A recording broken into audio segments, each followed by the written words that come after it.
ప్రభునందు ప్రియమైనటువంటి వారులారా, మన ప్రభువును రక్షకుడైన యేసుక్రీస్తు నామం పేరిట మీ అందరికీ నా హృదయపూర్వకమైన శుభములు తెలియజేయుచున్నాను.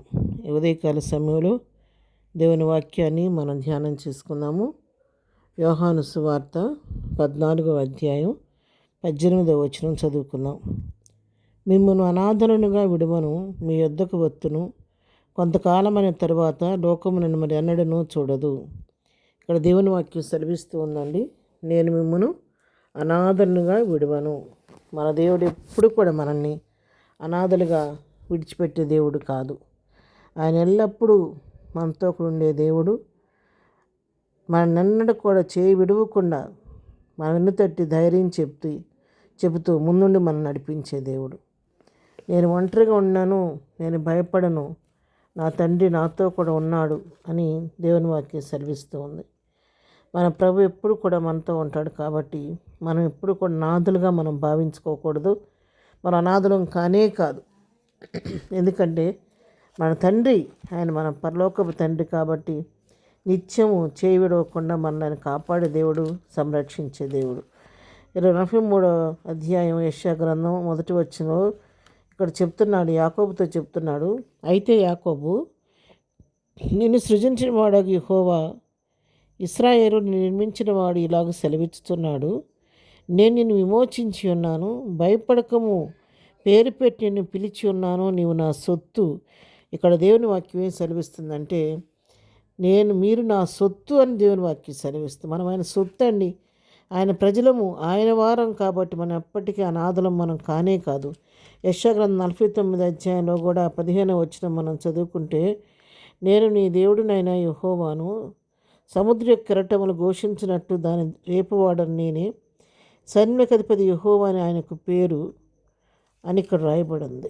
అంతేకాదు 49:15లో మనం చదివినట్లయితే, చూడుము, నా అరచేతుని మీద నేను చెక్కి ఉన్నాను, నీ ప్రాకారము నిత్యము నా ఎదుటనున్నవి.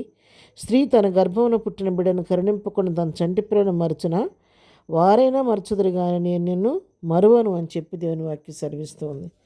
తన చంటి పిల్లను తల్లి మర్చిపోద్దా? ఒకవేళ వారైనా మర్చిపోతారు, కానీ నేనెన్నడూ నేను మరువను, నా అరచేతిలో నేను చిక్కున్నానని చెప్పి దేవుని వాక్యం మనల్ని ధైర్యపరుస్తూ ఉంది. యెషయా గ్రంథం 51లో కూడా 12వ వచనం మనం చదువుకుంటే, నేనే మిమ్మల్ని ఓదార్చబడను, చనిపో నరునికి, తొండమాత్రుడగు నరునికి ఎందుకు భయపడదు అని ఇక్కడ వాక్యం సెలవిస్తుంది. నేనే మిమ్మల్ని ఓదారుస్తాను, కంటికి రెప్పలాగా నేను కాపాడుతానని దేవుడు వాగ్దానం చేస్తుంటే మన అనాథలం ఎందుకు అవుతామండి? 121వ కీర్తనలో కూడా మనం గమనించినట్లయితే, మరి ఇశ్రాయేలుని కాపాడేవాడు కునుకడు, నిద్రపోడు అన్యాని, యెహోవా నీ ప్రాణమును కాపాడని సెలవిస్తాను. కునుకకుండా, నిద్రించకుండా దేవారాత్రులు మనల్ని కాపాడే దేవుడు, మనకు చూడి ఎడమల తన దూతలను తోడుగా ఉంచి కంటికి రెప్పలా కాపాడే దేవుడు మనకుంటే మనం ఎప్పటికీ అనాథలం కానే కాదు. కాబట్టి ఈ ఉదయకాల సమయంలో దేవుని వాక్యం వింటున్న వారు ఎవరైనా సరే, మీ జీవితంలో ఏదైనా అభద్రతా భావం మీలో ఉందేమో, నాకెవరు లేరని మీరు అనుకుంటున్నారేమో, నేను కృంగినవాడిగా ఉన్నాను, అనాథగా ఉన్నాను, నన్ను ఆదరించేవాళ్ళు లేరు, నన్ను దర్శించేవాళ్ళు లేరు, నన్ను ప్రోత్సహించేవాళ్ళు లేరు, నా ఆపదలో నాకు సహాయం చేసేవాళ్ళు ఎవరు, నాకు ఒక మాట సహాయం చేసేవాళ్ళు ఎవరు లేరని ప్రియులారా మీరు ఏమైనా కృంగిపోతూ ఉన్నారేమో, కానీ ఈ ఉదయకాల సమయంలో ప్రభువు నీకు ఇస్తున్నటువంటి గొప్ప ఆదరణకరమైన మాట ఏంటంటే, నువ్వు అనాథవు కావు. మొట్టమొదటి నువ్వు తెలుసుకోవాల్సిన సత్యము, నువ్వు అనాథవు కావు. నేను పదే మీ నోటితో చెప్పండి, నేను అనాథనం కాను, నా తండ్రి నాతో ఉన్నాడు, నా ప్రభువు నాతో ఉన్నాడు, తల్లి మరిచిన మరువని దేవుడు నాతో ఉన్నాడు, ఆయన తన హస్తంలో నన్ను చిక్కున్నాడని చెప్పని పదే చెప్పి మీ నోటితో పలకండి ఆ మాట. అపవాది మీ యొద్ద నుండి పారిపోద్ది. మీలో ఉన్నటువంటి ఆ భయము, అభద్రతా భావం కూడా తొలగిపోద్ది. ఇలా ఎవ్వరూ కృంగిపోవద్దు, నాకెవరు లేరని చింతించదు. ఈ లోకంలో ఒకవేళ నీకెవరూ లేకపోవచ్చు, కానీ నేను పిలిచిన దేవుడు, ఈ లోకంలోకి నేను తీసుకొచ్చిన దేవుడు, ఆయన ముదిమి వచ్చే వరకు ఎత్తుకునే దేవుడు, ఆయన సొత్తు అన్న సంగతి మర్చిపోవద్దు. ఆయన నీ కన్నీటిని తుడిచే దేవుడు, నీ ప్రతి పరిస్థితుల్లో ఆయన తోడుగుండే దేవుడు. యెషయా గ్రంథం 66 అధ్యాయం 13 వచనం మనం చదువుకుంటే, ఒకరి తల్లి వారిని ఆదరించినట్టు నేను మిమ్మల్ని ఆదరించదను, యెరూషలేములోనే మీరు ఆదరింపబడదరని దేవుని వాక్యం సెలవిస్తుంది. పిల్లారా, ఒకరి తల్లి తన బిడ్డను ఏ విధంగా ఆదరిస్తారో ఆ విధంగా నేను ఆదరిస్తా అని ప్రభువు మనకు వాగ్దానం చేస్తుండగా, అలాంటి దేవాదేవుని హస్తాల్లో ఆయన సన్నిధిలో చేరి ఆయనలో మనం ఆదరణ పొందుకుందాం. ఎవ్వరు కూడా ఈ ఉదయకాల సమయంలో కృంగుబాటుకు లోనవ్వద్దు, అనాదరణ అనుకోవద్దు. మన ప్రభువు మనతో తల్లి కంటే ఎక్కువగా ఆదరించే దేవుడు మనకున్నాడు. కాబట్టి అలాంటి ప్రేమ కవిగిల్లో దేవుని యొక్క కృపాహస్తాల్లో సేద్దిరుతూ ప్రభువుని బట్టి ధైర్యం తెచ్చుకొని ముందుకు సాగిపోదాం. అలాంటి కృపాధన్యత ప్రభు మనకందరికీ దయచేయను గాక. ఆమేన్. ప్రార్థన చేసుకుందాం.